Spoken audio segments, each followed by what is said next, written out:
Fala, peixinhos de toda a internet, estamos de volta. Sejam bem-vindos a mais um HQ. Eu sou o Sérgio e hoje falaremos sobre Adágio, HQ do Felipe Canho com arte da Sara Prado e do Brau, cores da Natália Marques e com letras do Davidson Manes.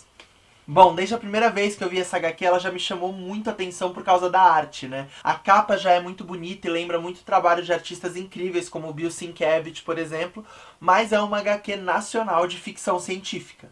É muito legal poder conhecer nomes das HQs nacionais, né, e ver como que eles constroem e começam a configurar esse imaginário no nosso país desses gêneros tão populares como a ficção científica, por exemplo, né? Imaginar uma ficção científica brasileira, como que ela seria, como que seria esse imaginário todo construído acerca disso. A premissa do Adágio lembra bastante Black Mirror, porque o autor aqui, assim como em Black Mirror, ele meio que a partir de uma inovação tecnológica, a partir da tecnologia, ele discute as relações sociais, como que ela se reconfigura a partir de inovações tecnológicas, né? Como que as dinâmicas de relação se transformam por conta disso. O ano é 2067 e foi inventado um aplicativo que pode gravar e transmitir em streaming o sonho das pessoas. As pessoas começam então a assistir, curtir, compartilhar os sonhos umas das outras e surgem, por exemplo, pessoas que têm os sonhos mais interessantes, que viram espécies de celebridades, por exemplo. Tem até arquivos de pets, por exemplo, em que você pode tunar os seus sonhos com elementos como dinossauros ou figurinos incríveis, né? Jeitos de deixar os seus sonhos mais interessantes para que eles tenham mais visualizações e mais likes.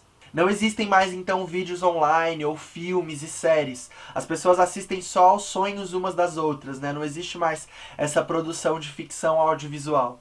A história gira em torno de uma jovem chamada Kaya Muniz, que é uma garota que não tem tanto destaque em Adágio, mas que gostaria muito de ter, né? E ela é assombrada por alguns pesadelos. Um dia ela experimenta uma droga que permite com que ela tenha sonhos lúcidos, né? Com que ela tenha um certo controle sobre os seus sonhos. E aí ela acaba compartilhando um pesadelo, que inicia um novo gênero que nunca tinha sido explorado em Adágio, que é o terror. Ela começa a ficar bem famosa então, e os desdobramentos disso são trabalhados ao longo da história da HQ. O tema do sonhar é muito fascinante, né? Logo que a gente vê uma HQ que fala sobre isso, a gente já lembra muito de Sandman, do universo do David Lynch também.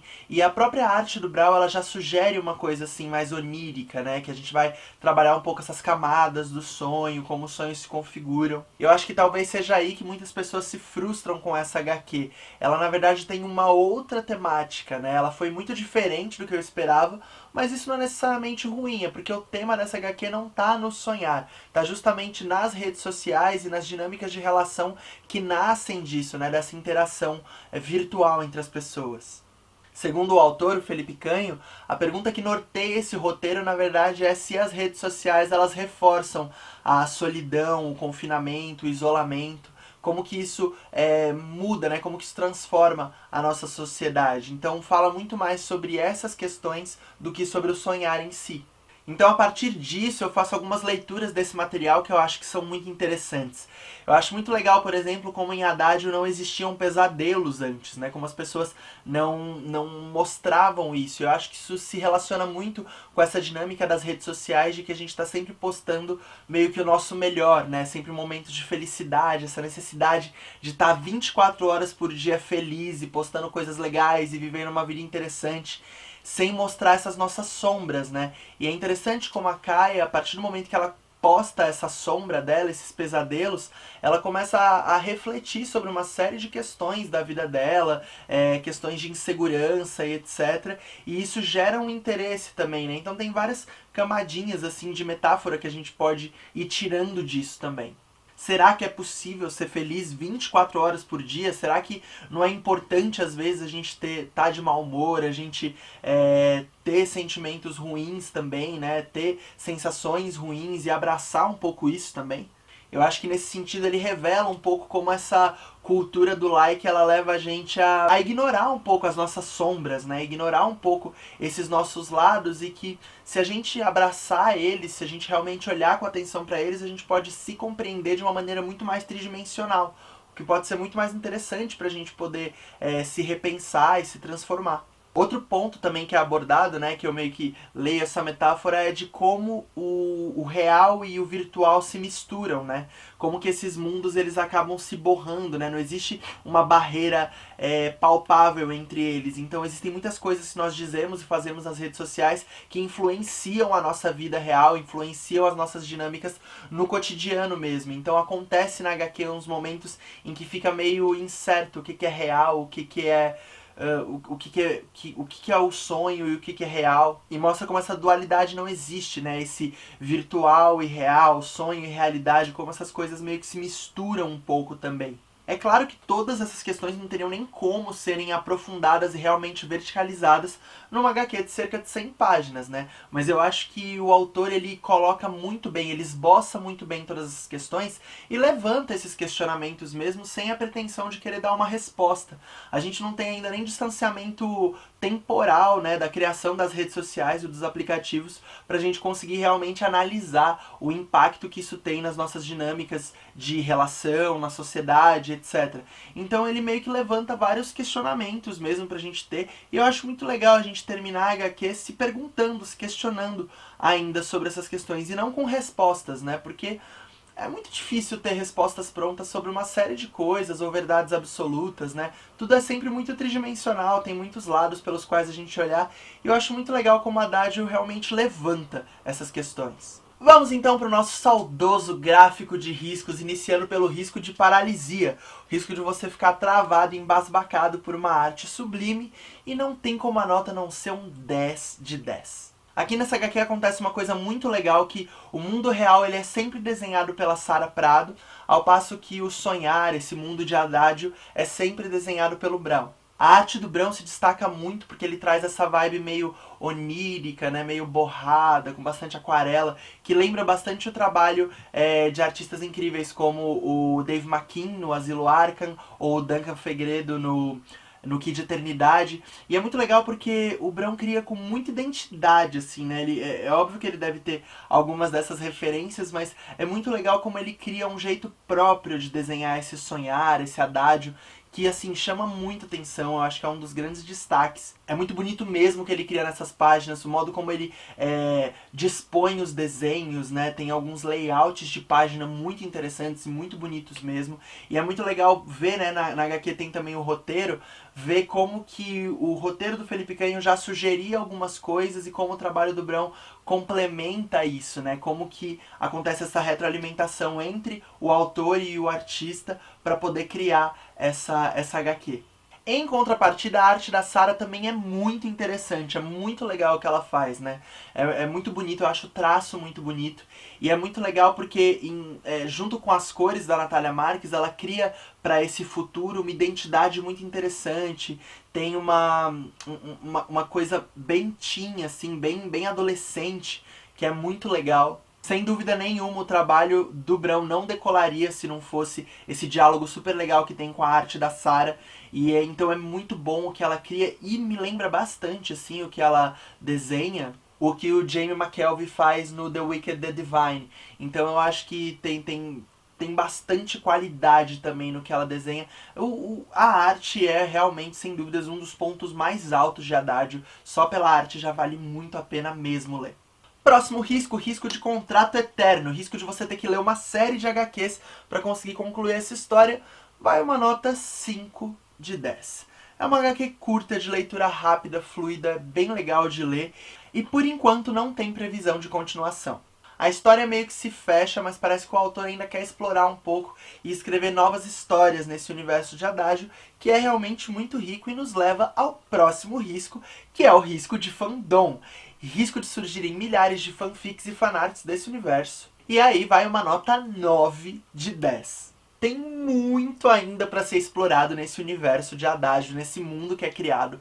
Ele é muito interessante, muito instigante, muito bem construído. Então tem muito espaço para os fãs escreverem fanfics, redesenharem esses personagens, imaginarem novas histórias. Então realmente é um fandom, assim, um risco de fandom altíssimo, porque tem muita coisa ainda para ser explorada nesse universo.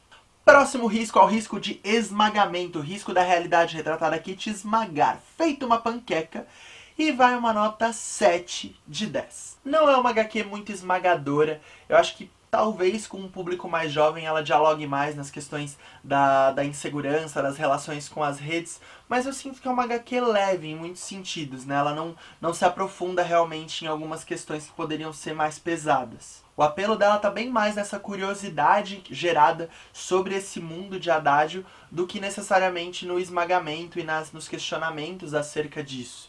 Tem até um acontecimento um pouco mais pesado que acontece mais pro final, mas ele passa meio que despercebido, assim. Ele não é realmente aprofundado em todas as suas complexidades e nos desdobramentos disso, o que pode ser até uma opção do autor mesmo, em realmente trazer, né, levantar essa questão, mas não se aprofundar nela. Ela passa, ela tem a sua função na história, mas não é realmente esmiuçada ali. Seguimos para o risco de explosão, o risco da sua cabeça explodir em milhares de pedacinhos incandescentes. E aí vai uma nota 8 de 10. A narrativa te puxa bastante, você vai realmente entrando num ritmo frenético de leitura, querendo saber o que vai acontecer, por isso que ela é bem rapidinha de ler mesmo. O roteiro do Felipe é muito legal. Eu acho que, embora ele não se aprofunde em muitas das questões que ele aborda, ele consegue pincelar elas muito bem. E realmente, tipo, numa HQ de cerca de 100 páginas, não tinha como aprofundar tanto em diversas questões. Então aqui a gente tem realmente uma primeira história que se passa nesse universo e já levanta uma porrada de coisas, né? Já traz tantas questões e mostra que pode ter ainda um futuro muito promissor para essa realidade, para serem contadas muitas outras histórias aqui. Vamos então ao último risco, o risco pombo correio, o risco de você sair por aí indicando essa HQ para todo mundo ler, e vai uma nota 9 de 10. Adágio é uma HQ com uma arte impecável, um roteiro extremamente instigante e traz pra gente uma ficção científica brasileira. Uma coisa que eu acho que pode ser cada vez mais explorada por nós é realmente essa construção de imaginários brasileiros, né? Essa construção do imaginário dentro desses gêneros diferentes que são tão populares, como o terror, a ficção científica, a fantasia. Eu sinto que a gente ainda tem, né, e é óbvio que a gente vai ter, uma contaminação muito forte do imaginário americano, da realidade americana, quando a gente vai pensar esses futuros distópicos, essas tecnologias e etc. Então eu acho muito legal quando a gente consegue trazer para uma realidade nossa, uma realidade brasileira mesmo, né?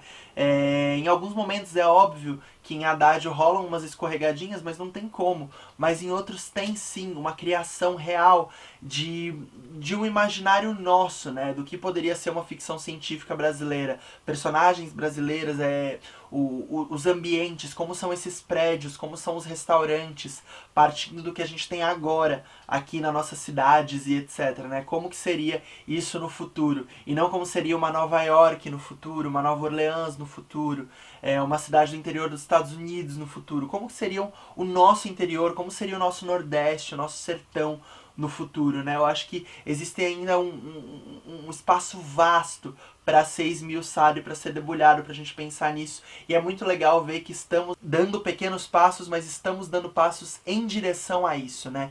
Nessas criações novas e nesses pensamentos novos acerca da cultura do nosso próprio país. Quer ficar mais próximo da gente daqui do canal? Ter acesso a conteúdos exclusivos e adiantados e ter acesso à nossa comunidade? Aqui na Maré Geek a gente tem um compromisso muito forte com contar histórias. A gente quer trazer um pouquinho mais de representatividade para o mundo nerd e desconstruir uma série de conceitos que infelizmente estão tão enraizados ainda nessa comunidade. Com a nossa websérie Desaventureiros a gente consegue fazer isso um pouquinho mais na prática, trazendo um conteúdo audiovisual de ficção medieval que traz um pouquinho mais de pluralidade para suas personagens e para as questões que aborda. Claro que isso não é nem um pouco barato e nem fácil. Por isso a gente está lançando essa campanha para que vocês possam contribuir com a gente e garantir para que a gente tenha cada vez mais temporadas de Desaventureiros e consiga seguir com todos os nossos programas daqui do canal.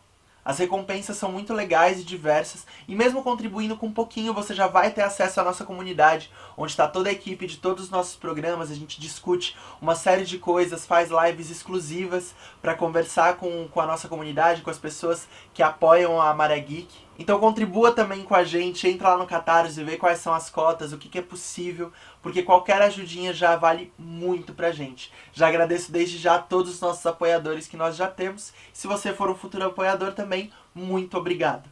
E não se esqueçam que amanhã tem um episódio novinho da nossa websérie Desaventureiros. Se você gostou desse vídeo, não esquece de clicar em curtir aqui embaixo pra dar aquela ajudinha pra gente. Compartilhe com seus amigos e se inscreve aqui no canal da Maré Geek pra ficar sempre por dentro de todo o conteúdo que a gente lança. Então é isso, pessoal. Muito obrigado e até semana que vem.